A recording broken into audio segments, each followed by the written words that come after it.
Alright guys, Willem here back with a new video, and in this video I'm back with another Survivor US Top 10 video, where here I'll be talking about the top 10 players to be voted out at their first tribal council. Which, coming into the prep for this video, I was kind of worried that this list would eventually evolve into essentially a glorified first boot ranking. However, it really ended up being a lot more than that. I was actually pretty surprised at how many competent players there ended up being for this list here. A lot of players that actually made somewhat deepish runs into the season, not the typical first or second boots that you would have expected here. Now, to clarify for this list, again, this is the group of players that were voted out at their first tribal council. Not the first tribal council that they were vulnerable, which is a minor distinction here, as really obviously there's not that many people that would have been eligible if that was the ruling, though someone like a Marcus is a major example that he won't be in consideration for this list because of that rule. I should also clarify that this list is essentially being based around debut seasons. This will not be including people that were voted out first on their returnee season, as that kind of nullifies the entire point of this list. This is a list only including the people that were voted out at their first tribal throughout their entire Survivor career. Before getting into the actual list, let's get into the honorable mentions, which there's a decent chunk here. I guess we'll be going through them in order of when they originally played. We're starting it off with some first boots here from the likes of someone like a Peter Harkey, who I've talked about in the past that while I don't think he played particularly well in that one round, I do feel like he's a player that, again, had an elevated level of strategy from what you would expect at that time in Survivor. And beyond that, all of the people he was working with ended up running the MAIORANO tribe after his boot. So again, I feel like there was at least something there. Also considered someone like a Nicole Delma, and with this we might as well branch out to people like a So Kim and a Liz from Ko Wrong, even a Lindsay from Survivor 43. I mean, all these players that seem to be well positioned at one point in the game, but then kind of blew up their own games along the way. With all these players seeming to be players that had like potential to them, but ended up being pretty faulty in their execution by the end of it. Also, I did want to consider Brooke Garrity from Survivor Vanuatu, and with that we can also mention Nadia as these first boots that had a decent backing to them, though we're also kind of screwed over by the makeup of their tribes. I mean, Nadia in the sense that she was on a tribe of a whole bunch of broy guys that got together, while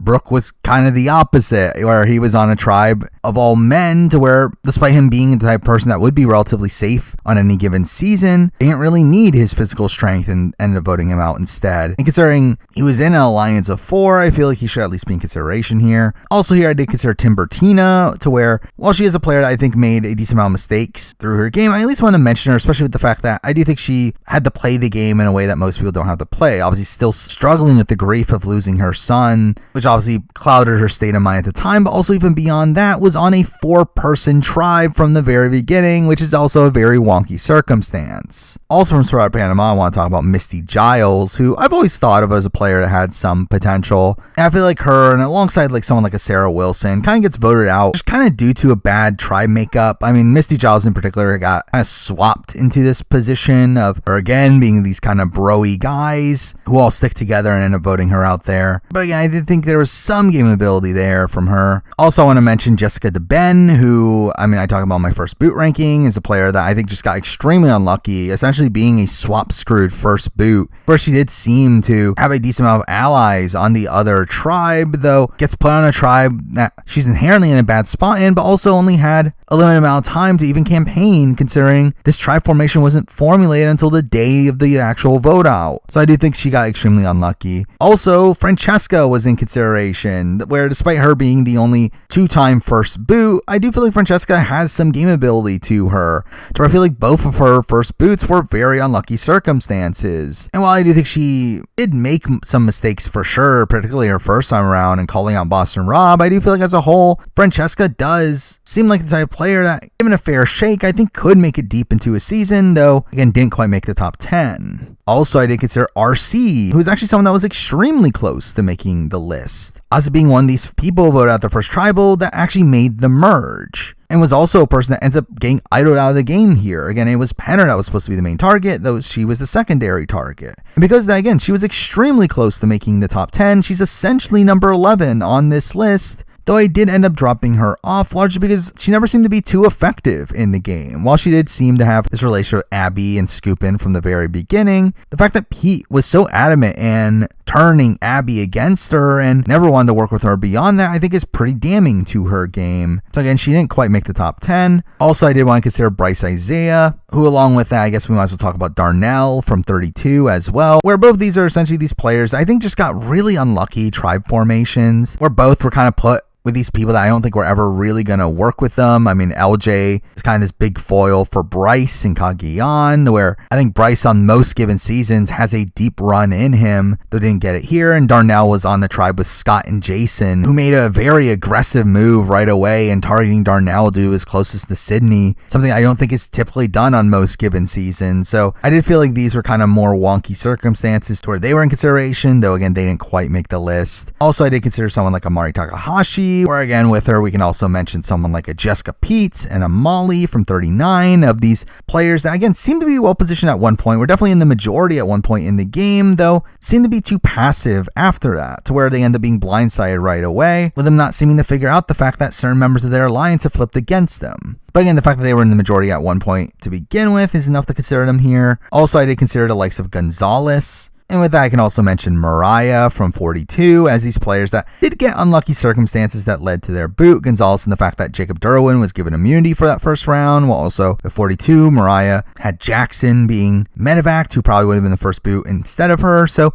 those are kind of wonky circumstances there, but again, still not enough to quite make it on the list. But with that, we're finally here at the top 10, the top 10 players to get voted out at their first tribal. And let's start off at number 10, which ends up actually being the only first boot on this list, to where again I very much debated between her and RC, where I do think there are a lot of similarities between the two. However, I do think the player that made the list here is one that actually executed their plan and had the majority of people on their side. So at number 10, I do have Maddie from Survivor 44, where, I mean, this is the thing about Maddie. Like, obviously, she had the majority of people on her side. She got the votes together to take out Brandon, only for Brandon to then idle her out of the game. I mean, she was a player that was idled out at her first tribal. However, again, she was also the person that put the plan together to vote out the guy with an idol in his pocket without any other contingency plan, which is really bad. However, to me, I still feel like Maddie is a pretty savvy player. I mean, the fact that she was able to put this plan together and almost got the votes on Brandon, the most physical guy on that tribe, is pretty impressive. Now, again, I do think there's some poor play in her handling of her relationship with Brandon, and again, also just outright just voting for Brandon instead of someone like a Matthew, or even just not creating some semblance of a plan to split the vote. But as a whole, I do think Maddie is a somewhat decent player. Again, she is an effective player, and the fact that she did execute on her plan, the problem is that her plan obviously led to her getting idled out. But again, in comparison to RC, at least Maddie was able to properly execute on her plan, which RC wasn't, which is why I decided to put Maddie on the list here instead of her, and that's why she's here at number 10. Now, number 9, moving on to another player that gets kind of taken out due to a bit more wonky circumstances. Again, another player that I think you can compare to RC, and that player is Sydney from Survivor 41. And Sydney was a bit tougher of a player to rank in the sense that Sydney, from what I understand, had they gone to Tribal in the pre-merge, despite the show portraying it as if Erica was going to be the boot, it more than likely would have been Sydney, with Deshawn actually siding with Erica against Sydney instead of the other way around, where that is a knock against her. Though, again, just at the end of the day, like, the overall circumstances around Sydney's eventual boot is just so wonky, to where I have this entire situation with the Hourglass, to where she is initially given immunity and has that stripped away from her, and then following that, she's put in a situation where Ricard wins immunity, and through that, the only person not in her alliance that's eligible to be voted for is Evie. However, Evie's ally in Xander has an idol that he claims to be willing to play on them, which at that point makes this a complete train wreck. And really, Sydney ends up getting voted out here in a really train wrecky vote, a 5-4-3 vote, where she actually wasn't the planned target, in a situation where, again, the votes were split here because of Xander's idol due to a failed knowledge's power play, which even beyond that, Sydney would have been able to tie the votes had she not used her shot in the dark, to which she would have stayed on the revo. And even beyond that, the only reason she had 5 votes instead of 4 was because Deshawn had an extra vote. And there are so many wonky circumstances that caused Sydney to eventually go out there in a position where she did seem to have allies moving forward. I mean, while her own group was willing to cut her loose, she did seem to have ties to the likes of a Tiffany and Evie as Xander, while also still having her relationship with Danny and still had like a semblance of a path forward, to where I do feel like, considering both of those things of her very wonky vote out and her somewhat potential moving forward, she's here at number 9. Now, number 8, we're moving on to a player that was an early boot on the board, but was a player that was voted out in one of the craziest tribals in Survivor history. And here we do have Jenny from Survivor 42. And Jenny is a player that gets extremely unlucky in the fact that she obviously had the numbers on her side, where coming into that tribal, it was a 4-2 vote, with her having won the battle and getting Daniel and Chanel to side with her. However, unbeknownst to her, both Mike and Chanel had lost their votes, leading to a tied vote instead, to where obviously Hai was more willing to go to rocks than Daniel, leading to Jenny's eventual vote off. Again, it is a very wonky elimination there, to where Jenny's a player that I think had a lot of potential moving forward. While I do think there's a level of passiveness within her, to where we don't really see her being super active in the game, she is a player that seemed to be well liked while out there. I mean, you hear after the show that really no one has any negative words to say about Jenny. She still seems to be pretty close to the people from her cast, but even beyond that, I mean, her closest ally and Mike is someone that makes it very deep into the game, where I wouldn't be surprised if Jenny would have been able to work alongside him moving forward. And really, just Jenny seemed to have a lot of potential moving forward in the game, but just got sniped out of the game extremely early, in a position where she blatantly had the numbers on her side, and just gets unlucky due to these votes being taken away in this very small tribe. And because of that, for me, I do feel like Jenny had more potential moving forward, and she's here at number 8. Now, number 7, we're moving on to a player that really from this point on, we're moving on to players that did seem to have a lot of control on their initial tribes, though end up losing that control after a swap. Though the first person we'll be talking about here is definitely the weakest of that bunch, and here we do have Cliff Robinson from Survivor Cagayan. And again, Cliff is someone that obviously gets swapped into a position where he did have a majority. However, due to his strained relationship with Trish and Tony wanting to gain control, he ends up flipping there and blindsiding Cliff. Now, in a way, you could say he was kind of swap screwing the fact that he swapped over with Trish and Tony, though at the same time, Tony had already convinced Sarah to flip against Cliff, and really, I do feel like Cliff is definitely the most flawed of the people in this batch here. However, Cliff was still someone that was able to gain a lot of influence on the original Braun tribe. I mean, he had a very close relationship with Wu, to where while they were banking on Wu flipping on Cliff to take him out on that original tribe configuration, I'm not 100% sure Wu would have actually been willing to do that. But also, he had a close relationship with Lindsay. He initially had a close relationship with Sarah until Tony was able to trick her into not believing that. But again, he does end up really burning his relationship with Trish. He ends up not securing his relationship with Tony. And there are definitely flaws here, though I do feel like Cliff as a whole seems like a very competent player. Mind you, a player that is a bit old school in his overall approach, but he did seem to have a lot of influence on his original tribe. And it feels like his loss here is largely dictated by the unicorn that is Tony, to where I feel like most people wouldn't be making the move that Tony ends up making there to flip against Cliff. So because of that, for me, I do feel like Cliff is still a solid player here at number 7. Now, number 6, moving on to a player that straight up, again, not endorsing this person in the modern day, solely talking about this person as a Survivor player. And at number 6, I do have Anna Kate from Survivor Co. Wrong. And Anna Kate is a player that, again, seemed to be running the original Beauty Tribe, where she really seemed to be in the center of everything. On the original Beauty Tribe, the original power structure was her and Julia being in an alliance with Ty and Caleb, so she had that option there. But she also eventually had the Girls Alliance that eventually formed with Michelle, to where she really was in the center of everything,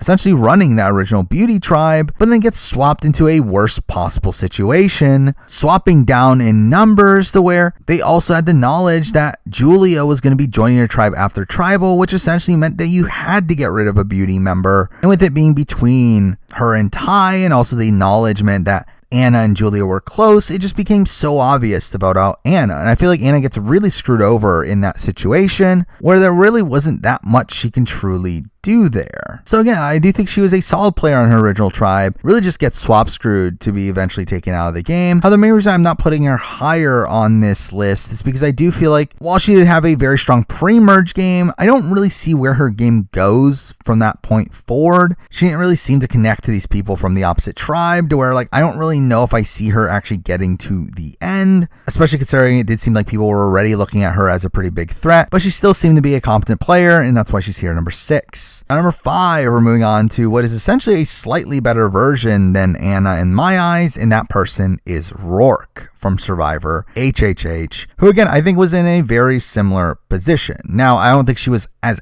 openly in the middle as Anna was on her original tribe. However, ROARK was in a very good position on the original Healers tribe, having a close relationship to Jessica and Desi, and didn't seem to be someone that would have ever been on danger on that original tribe, also seeming to be a pretty savvy player to where I would have had a decent amount of faith in ROARK as she made a deep run on the season, though again, once again, she gets swapped into a pretty bad position. So she gets swapped with Chrissy and Ryan together, who had already had a connection through the round 1 idol that was in play. And through that, she was essentially screwed, as there was no real way for her to get through that round, especially with her not really knowing about this relationship between Chrissy and Ryan. But despite that, she was still able to pick up Allie as a pretty solid number for her. And I do feel like if she made it further into the game, I see a lot more potential for ROARK with her relationship with the other healers and also having Allie by her side. I do think they could have had a very solid run. And really, that's why she is higher than Anna for me, as I do feel like there's more potential for ROARK than there was for Anna, which is what ends up landing her here at number 5.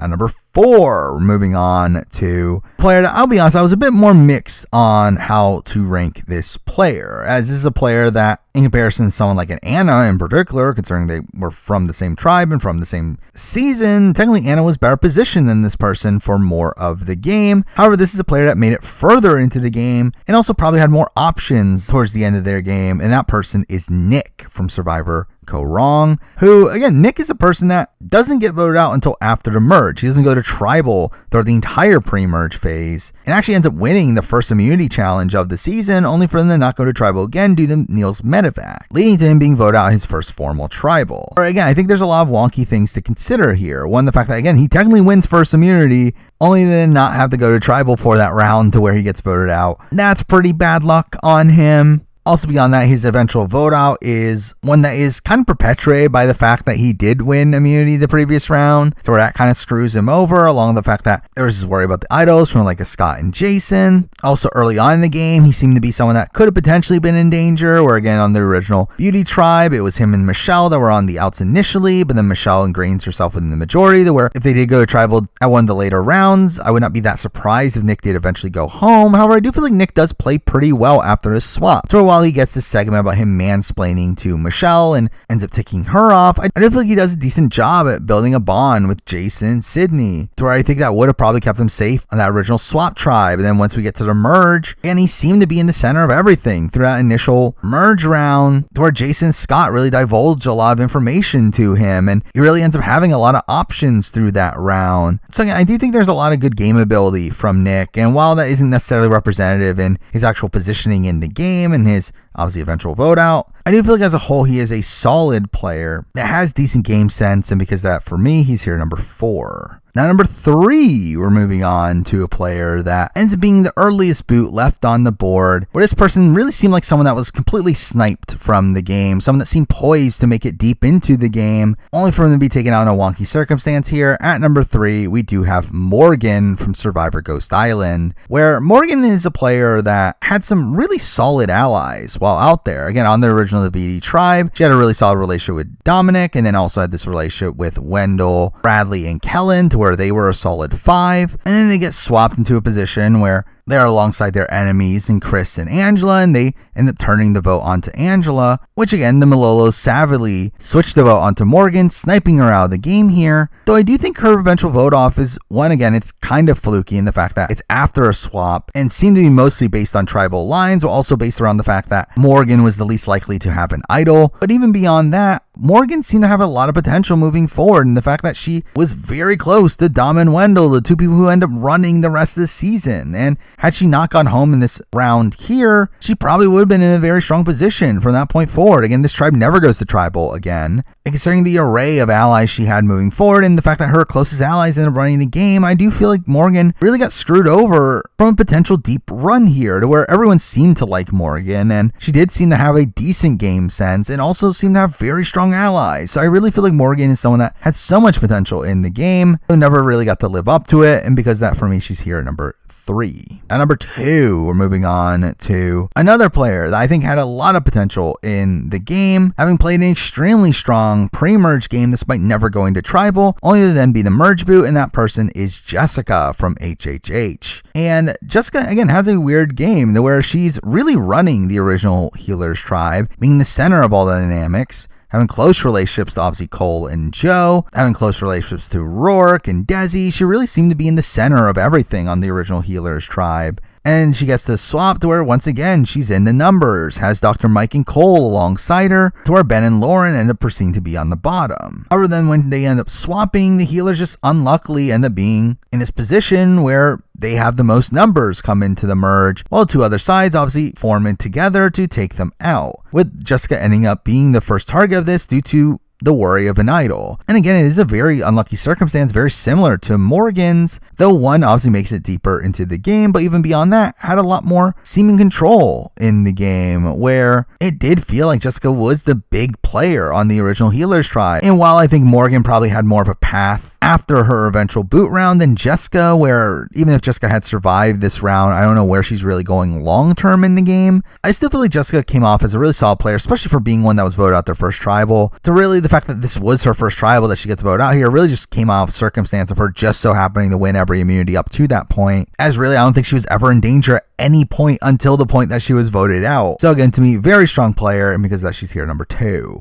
Now number 1, and number 1 is a very, very, very weird case here, where had there not been this very bizarre situation here, Jessica would have been the very clear number 1 on the list. However, there is a player that was the first vote out of their tribe, but then came back into the game and played pretty well after that. So at number 1, the best player to be voted out at their first tribal council is Burton from Survivor Pearl Islands. And again, this feels like a major loophole in this list, obviously, where again, the first tribal he ever attended was the tribal that he got voted out. A tribal that he attended because he threw the immunity challenge. Or really, if that was the end of his run, to be honest, he probably would have been consideration for this list, though he obviously would not have made the list just based off of that. Again, he did seem to be initially in the majority of that group, though eventually his group turns against him.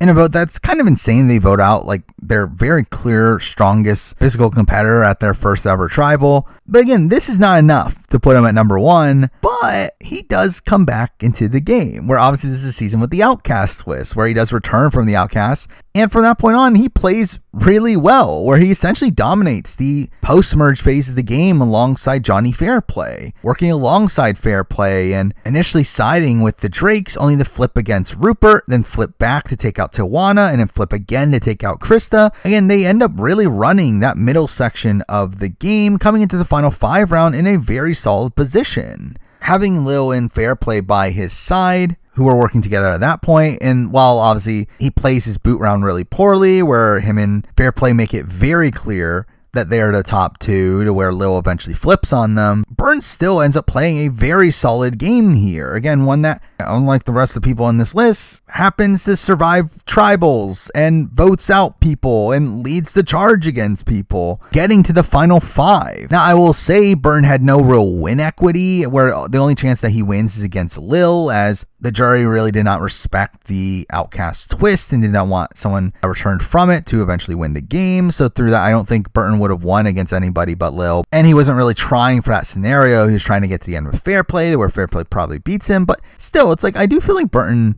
given the circumstances that he was put in, ends up playing pretty well after he comes back from the Outcast twist, really running a lot of the post-merge game. But yeah, I do feel like there are major positives to his game and to making a deeper run in the game than anyone else on this list. And because of that, for me, he is here at number 1. But there we go. I mean, that is my top 10 players to be voted out at their first tribal. Now, moving forward, I'll be doing similar videos to this down the road, more types of top 10 videos, other random reality TV videos, so stay tuned for those. But for now, that's the video. Thank you for watching.